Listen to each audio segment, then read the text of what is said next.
All right, guys. Welcome to Night Live with Nick and LG. We got Nick over here, the man with the plan. What up, I am what up? LG.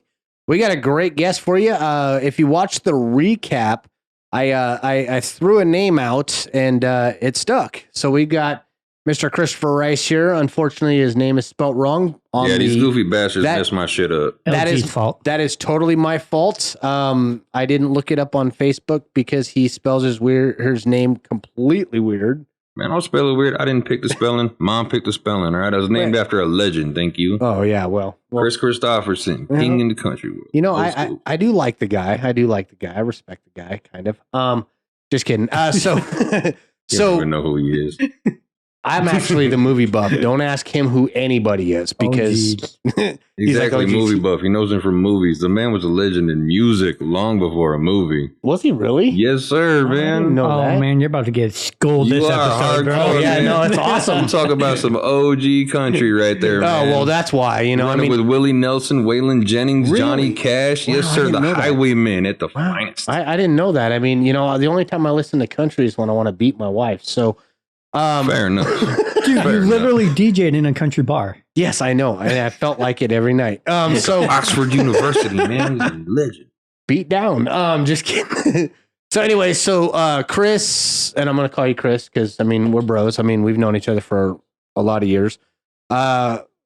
Works currently, well, pre-COVID, Pre-COVID. at the Knitting Factory here in Spokane. The knit, son. The knit. He's rocking that gear tonight. Yeah. Prior, which was one of the things that we were discussing on our recap,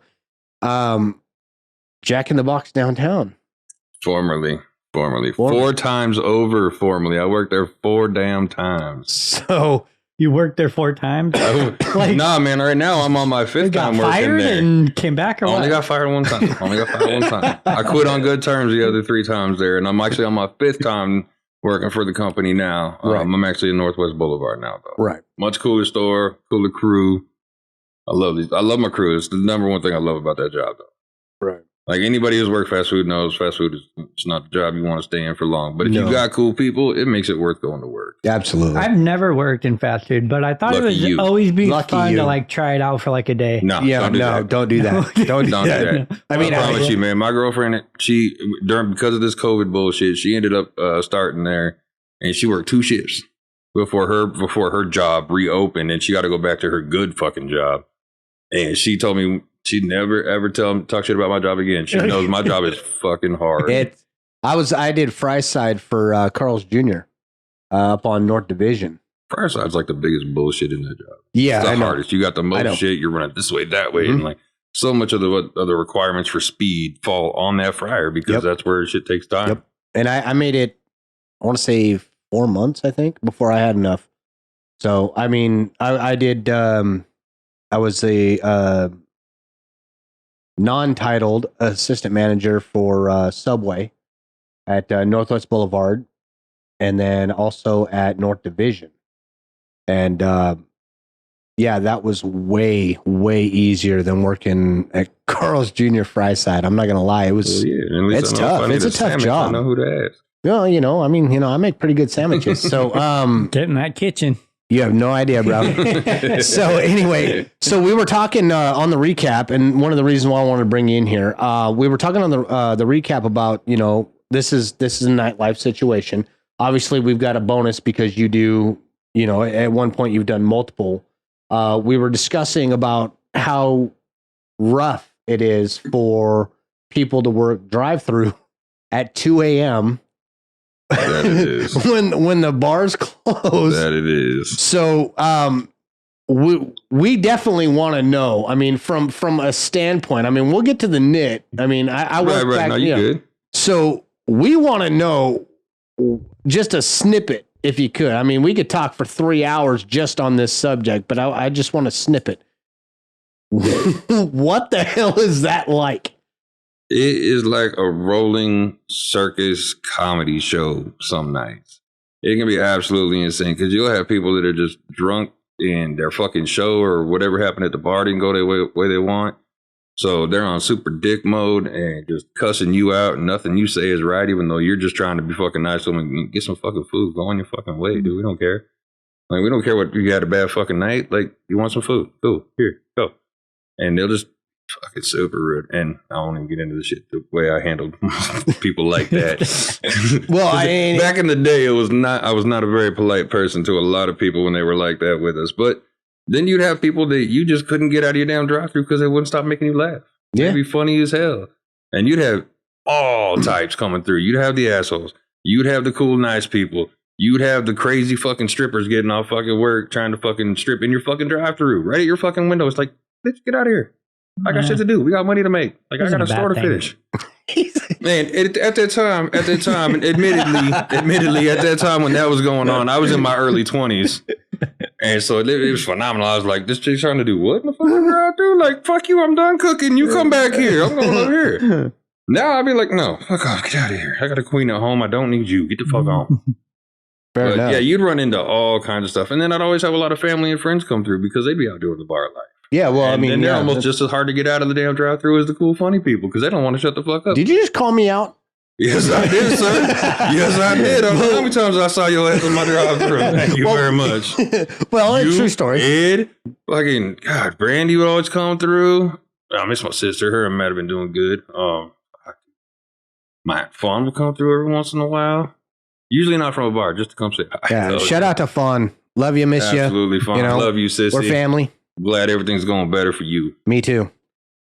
So, yeah, man, like graveyard, you just don't know. You just don't know what the fuck's gonna happen. It's almost worse now for the guys that are working graveyard because, like, thankfully, I'm a day crew guy. But graveyard guys, like now, so many places close at night. Right. The business is insane right. all night. They're running $400 to $500 hours or hours on end. And right. One of them, I give a lot of shit, and I piss him off. And Kevin, love you, sorry, bro. But I give him a ton of shit. And then once I actually realized how many places were closing down, I was like, fuck, bro. Like, all right, I got to lighten up on you because right. You're dealing with a lot of bullshit. Well, yeah, it's definitely, it's hard, you know? And we've had some trouble with some people coming through for employees that just weren't working out or they didn't have the right attitude or the right motivation. And it's just dragging him down. It's beating him down. It's like, damn, man, sorry. Mm-hmm. Like, he always wanted me to come just see what it's like. And I'm like, nah, I did my graveyard time. I'm good. Right, good. right. You can keep that all yourself. Right. So now, kind of getting through, because obviously you and I worked together at the Big Easy before it's a knitting factory. And of course, I left before the knit, which still great people. You got Eric. Yeah, I left too. You got Eric, you got Ed, you got Matt, Gary Pike, shout out for the Boise one because I miss you, Gary. There. Yes, come back up. Come visit. Come visit. We so but now working in because you worked there back when we were still doing the nightclub scene. Yes. Okay, so you got to see that side. Yep. But now you've also gotten to see that other side. In my opinion, or let me phrase that, in your opinion, which one is worse? I mean, well, I'd have to say, almost back in the easy days when we had concerts and then immediately followed, it was change everything over and get it ready to be a nightclub until 2 a.m. That I would have to say was worse because there was just so much fucking hustle, so much get this done, get this done, get this done, get this done, get this done. And it's like, you get really tired, even in your early 20s like I was, you get really tired trying to like work, do security through a whole insane show. Doesn't matter what genre. You'd have a crazy show, and then they'd be like, all right, now we need to pull all this stuff out, pull all this stuff in, and get this set here and get this set here so we can start letting people in for the club. And it's like, man, I don't even want to do it. Right. So, yeah, we'd get, and I can vouch, we get to work at, 4 o'clock or whatnot. Yep. And then we would do an entire show. And then after that, we'd have to do the changeover. Yep. And then, we would have to run until, 2 o'clock, 1:45, and we'd shut down. But when it shut down, we still had to stick around because we had to do what? We had to realign tables, had to clean everything up. Stuff ready. Had to wait for all the crazy drunk asses to leave. Wasn't there a club like right behind Big Easy at the time? There was Dempsey's. Yeah, Dempsey's. No, not Dempsey's used to be Dempsey's. right across the street. There's a bar attached to Yeah, it's like the Big Easy and the Knit, but it wasn't. But it was never a club.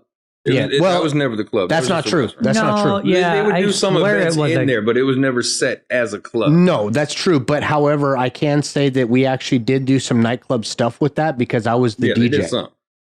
So I just wanted to clarify. There was some, but it was never a solid set. You know, every week we're going to have these clubs here. It was me. It was very sporadic, but it was there. Well, I'm trying to think of his name. There was a manager there for a minute. Yeah, it was called like Mix, MIXX. Yeah, Mix. Mix 96. Yeah. So and that's when like Felon and I want to say Fred, they were doing some stuff, but the stuff that I was doing was it was me and DJ Prophecy.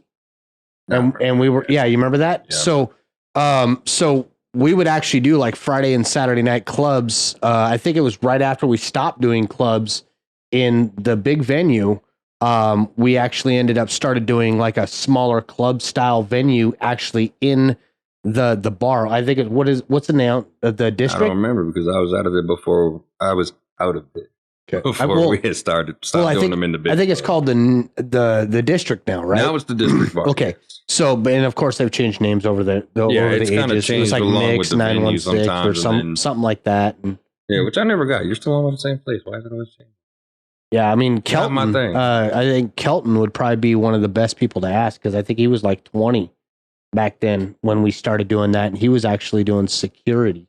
I'll get with him and we'll recap that whole thing. So you think that the club nights at the Knit was worse than the drive-through? Worse than the drive-through? Oh no! Wait a minute. Okay, that's what I didn't asked. know we were saying this was worse than the drive-through, or which era? Well, that's what I said. Era of the building was worse. No. The nightclub atmosphere from nightclub atmosphere to drive-through atmosphere. Exactly. Nah, nightclub was a lot easier. A lot. You said it. That's why I wanted to clarify. I didn't have to make nobody no damn food. I didn't have to listen to their crap constantly. Anyway, nobody crying because they didn't get laid. Nobody crying. Sorry, bad joke. But not a joke. If you had worked there, there'd be people walking out so pissed off they were going home alone. Yeah, just take the jerkins with you. Right.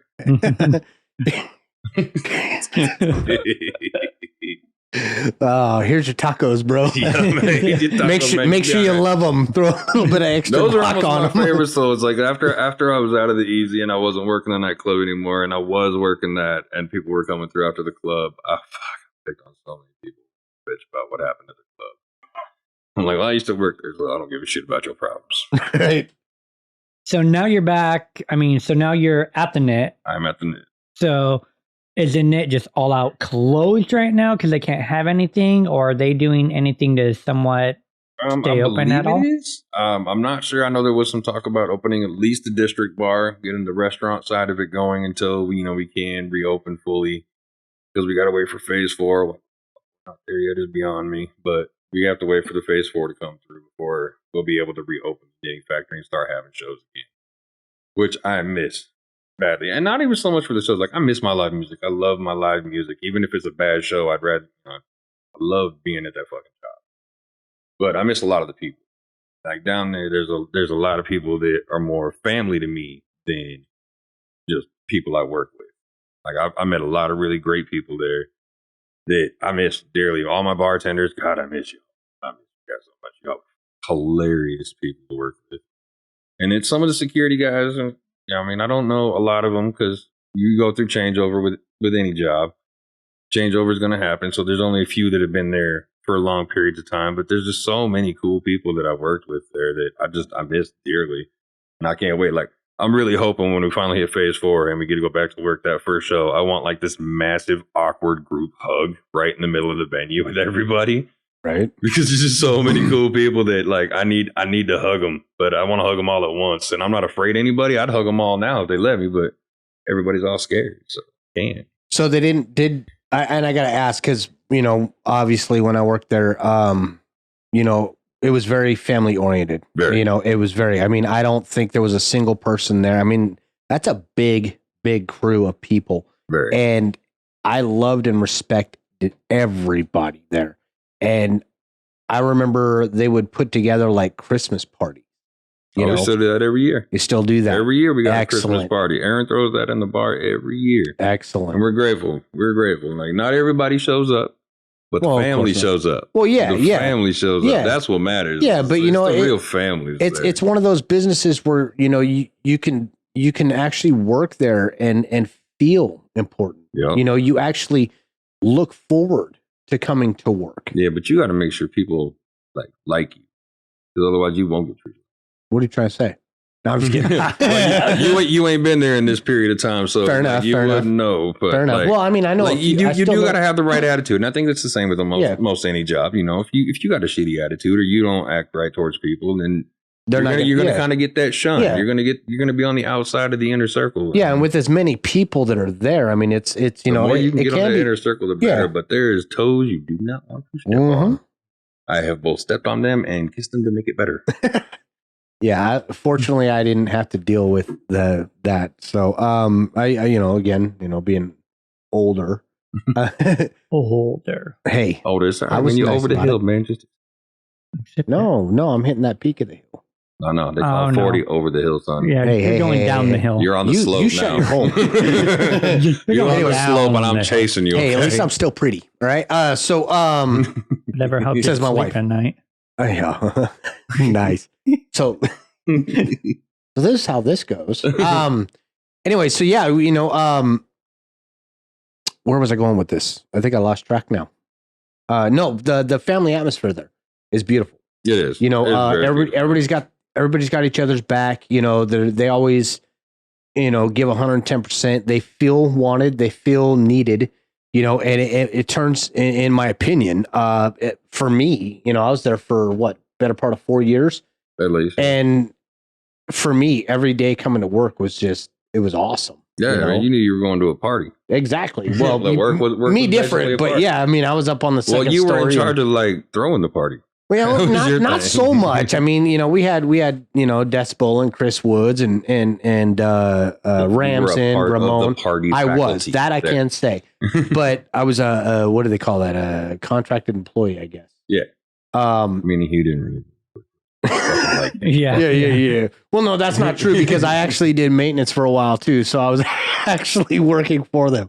Yeah, but you're LG was again, like outside basement. stepchild that nobody Yeah. wanted. Yeah, well, I don't have red hair, so all right. Now, what you're saying is a job nobody wanted. Right now, I am the custodian. See? During the show, custodian. I take out the trash.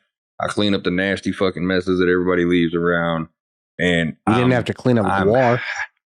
Yes, I did. Fuck around. Yeah, yes, that I did, sucked. sir. I That cleaned up sucked. guar. I have cleaned up ICP. Oh yeah, well, So yeah. Okay, you pass. yeah, down boy. I've been to both. I've been to both. I've earned my All right, stripes. good. All right. Yeah, me too. I'm actually voluntarily custodian right now. When I started back here at the knitting factory. I started at security. I was wearing the blue shirt, and I was Which doing my used to be best yellow. to keep everybody safe. Yep, used to be yellow at the Big Easy. God, I missed that. That's where my damn nickname came from. But so I started back as security. I finally talked to Ed and let me come back in 2015. And so October 2015, I went back and I was security. And up until a couple of years ago, that's what I was doing.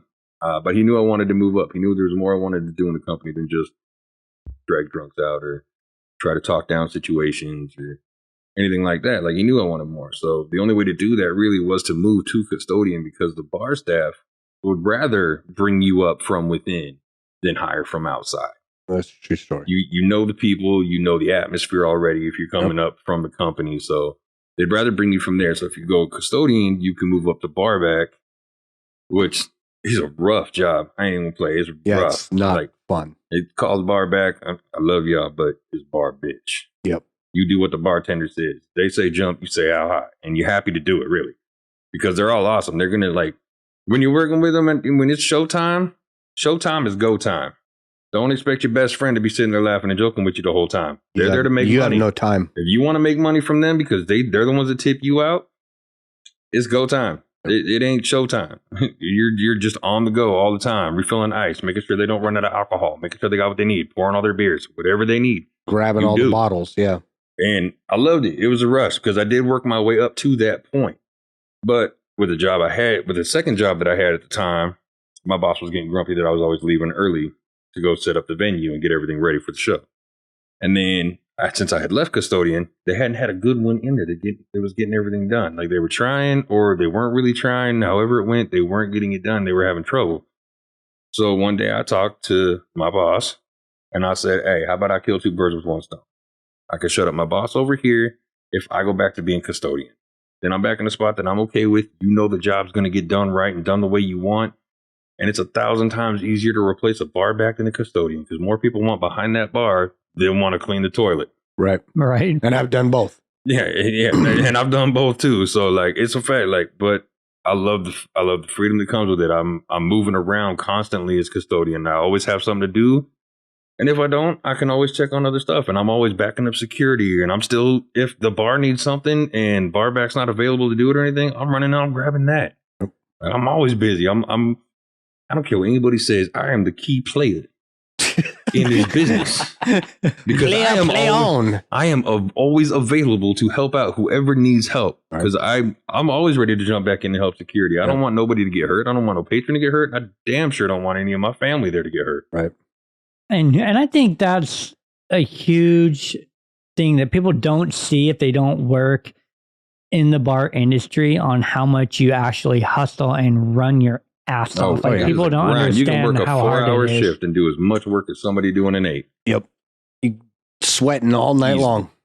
You know, when I went to the Roadhouse, I was the MC and I basically just played music 20 minutes per hour, you know, did all the announcements, did that kind of stuff. And then, Joey Shalou, which was a guest on our podcast, he took over ownership. And when I went back, I was doing the same thing, and he saw something in me as well. So he actually, when I had those 40-minute, 45-minute breaks, but you know, between the band, you know, the band's playing, right? Well, what the hell am I doing? Right? Nothing.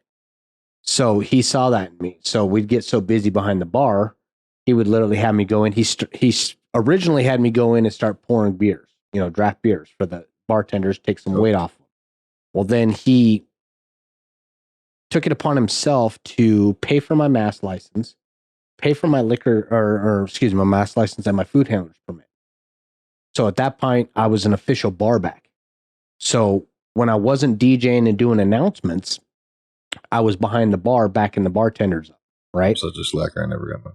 You get so busy, you know, the kitchen gets backed up. Now I'm in the kitchen helping out Dave out. Rest in peace, Dave. Love you. Miss you, buddy. But you know, and it just grew from there. You know, when we finally closed down, which was an executive decision. Basically they sold the building, right? Which is fine. You know, I was bartending 2 to 3 nights a week. I was MCing, DJing, running into the kitchen, backing Dave up. Yes, chef, no chef. You know how that goes. Yep. Showing some love and respect, making sure that everything was the way it needed to be. Yeah. You know, and I'll be real with you right now. I kind of miss that. I really do. It's something about that hustle. It's a different kind of hustle. It's a completely different. Like you can run a lot of hustle doing a lot of jobs where you don't want to hustle no more. You're sick of it. I've been there several times. I've loved it. Working at the Easy and now at the knitting factory, I never get tired of the hustle. Yeah, it's so much fun. I live for that hustle. Yeah, you think you're working 2 hours before you know it, the show's over. You know, 5 hours have gone by. You know, yeah, that's a fact. That your shift disappears real quick, especially if you're working a good show. Right. You work a good show, then damn man, you got a lot of cool people in the venue. You work with a lot of cool people. You're doing a bunch of shit, and you're listening to great music the whole time. What do you have to bitch about, sir? Right. Were you there? Were you there the night that I accidentally brought up the house lights for Queensryche? Accidentally. Total accident. Accidentally. It was totally accidental. Who hired that shitty light guy? Well, I was actually just there watching their light guy, and I was trying to stay out of his way, and I backed up onto the light panel because you've got like their house lights are they're actually like all lined up on this sidewall, right? So you got like if you're looking over the bank, you've got the lighting controllers, right?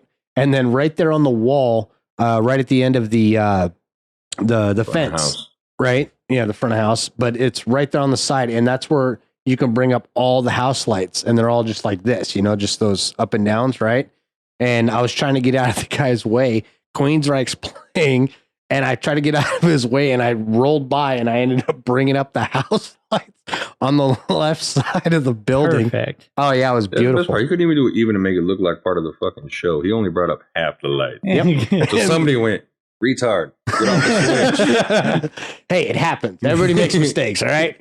So, but anyway, yeah. So, I'm trying to think. So, Let's go take it. yeah, Right? well, Oh, wow. Somebody smell something burning. So Jack in the Box drive-through downtown, rough, You're very rough. very rough. Very rough. And Probably not so bad now. It's probably not. there probably isn't a whole lot going on. I mean, it's still probably pretty busy because of everything else shutting down. So- but So there was a question that arose on this, and I know he knows exactly what I'm going at. Wait. Uh-oh. You worked at the Knit, though. That really doesn't count because there are a lot of artists going in and out of there. So I'm sure he's heard of him. What's that? Oh, Miles Kennedy? I didn't do that to you. I wasn't going to. You brought that up. You brought that up. Oh, You did. shit. You brought Oh, down damn. the thunder. Because as My soon as bad. he mentioned The it to thunder. me earlier, I said, "You fucking serious? This motherfucker doesn't know like the biggest name to ever roll out his volcano."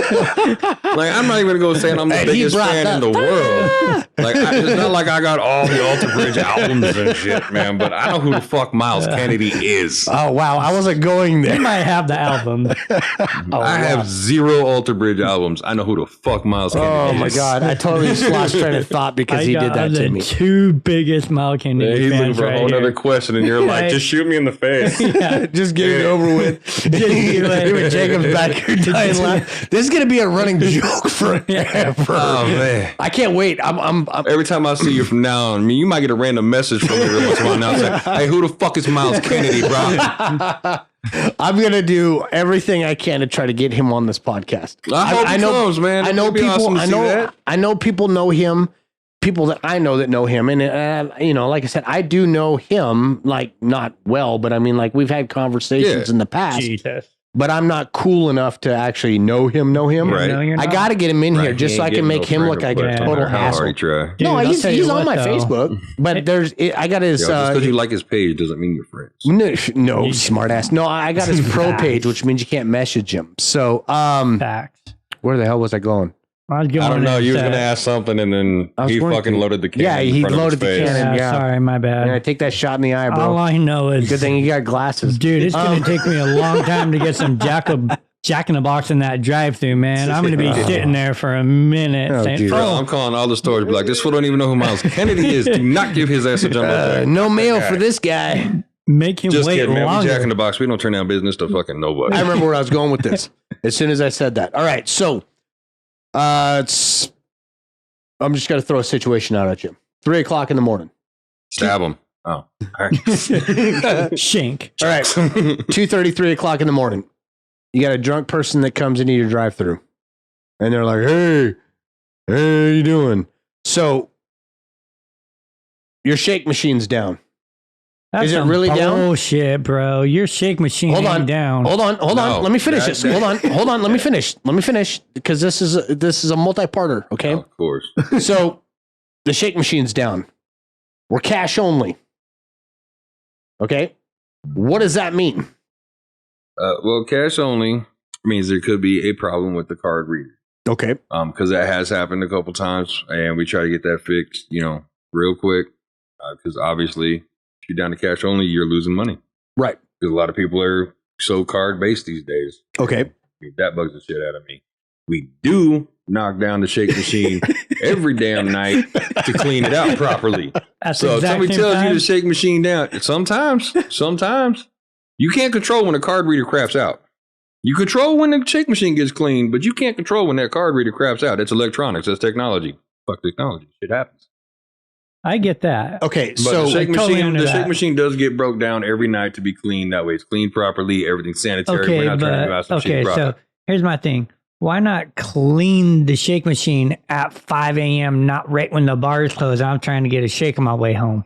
If you coming from a bar after drinking a bunch of alcohol, the fuck you want a bunch of dairy in your system for anyway? You trying to go home and puke on your girl? What the fuck's wrong with you? Don't do that shit. Don't get a shake after the bar. That's dumb. And if you need alcohol with a milkshake, there's a couple places in town, one at least that I do know of, they will make you an alcoholic milkshake. You just got to get there they're when actually they're not open. bad. They do a really good B52 milkshake. I don't know. I've never had one. They're actually not bad, bro. They're I learned really after good. a bad night of like 4 shots of Jack, followed by 4 shots of tequila rose, and throwing up on an exit. Well, the safety net. It's just it's not good juju. Well, this safety net is if you drink a little bit of milk in the beginning of your night before you drink, it coats your stomach, keeps you from doing that. My whole goal with that was I was actually trying to get you to say the one thing that I was expecting was we don't want to serve your ass. That is entirely possible, but at Jack in the Box, we try really hard not to get to that point. Like, you have to be a prick. You've got to be super dick for us to be like, no, you know what? No, we're not going to deal with you. We're not going to put up with this. Like, you just got to go. Please don't come back. Right. No, and I get that. But I mean, like, when you hit a certain point, like, for sake of argument, say, like, because Nick and I are DJs, right? So we don't even get out of the bar till 2:30, 3 o'clock in the morning, right? You know, granted, I may have had a few drinks. He doesn't drink at all. But if he were to, is what it is. Just I respect the hell out of that. I respect the hell out of that. I quit drinking for over 2 years. I feel so, but like, say he wants a jumbo jack or in my case, a extreme sausage sandwich, which my wife still hates. I wonder he wants a lot of meat as well. Oh, dude, he loves anyway, that meat. makes her throw up. It's hilarious. Love you, honey. Big. But my point being is as soon as I pull in and they're like, sorry, we're cash only. That's the first words out of their mouth. To me, that says, we don't want to serve you. We dealt with enough dumb shits. And see, I can't promise you that that's not what somebody's trying to say. Okay. Me, that was never what I was trying to say. If I told you we was cash only, I'm trying to forewarn you. If you're paying with the card, I can't do nothing for you. Right. Because I'm trying to make money. Right. No, I get that. Like, I know that it's not like I'm getting any money out of that. Really, you know, you're gonna pay like $10 for some Min food. wage, I'm gonna get like a dime out of that. Yeah. But Min wage. it's whatever. The more money I can bring in, the better the company does. The more they can afford to pay employees. I'm not gonna get told, "Hey, man, business sucks. You got to go home." Right. No, and you know, I've been to that Jack in the Box over there on Northwest Boulevard. Of course, obviously, it's like a couple blocks from my mom's house. Yeah, those guys are great. Yeah, you know, especially coming to during the day. I'm sorry, I love everybody else there, but to me, day crew is. So, all right. On that note, make sure you guys check out the Jack in the Box at Northwest Boulevard. The across the street from the old Albertsons. Chris, thank you very much for coming in, man. Love you, man. I appreciate you. It's my brother. We all got to do this again sometime. Yeah, this was fun. This was fun. And quit doing some lame ass half hour shit. Man. We need longer conversations. This is. I'm ready to keep me. on rolling and rolling. Well, you quit being a baby, grow up. Let's do some hour. Casa de Feria, and I'll keep going. All right. So, all right, guys. Yeah, I'm being an asshole. So, all right. Thanks again for coming out. And I'm gonna interrupt him again because you see this bullshit behind me. That is KRISTOFFER. Fuck this guy who can't spell. All right. Thanks, everybody. All right, guys. Thanks for watching, and we'll catch you next week. Good night. We out.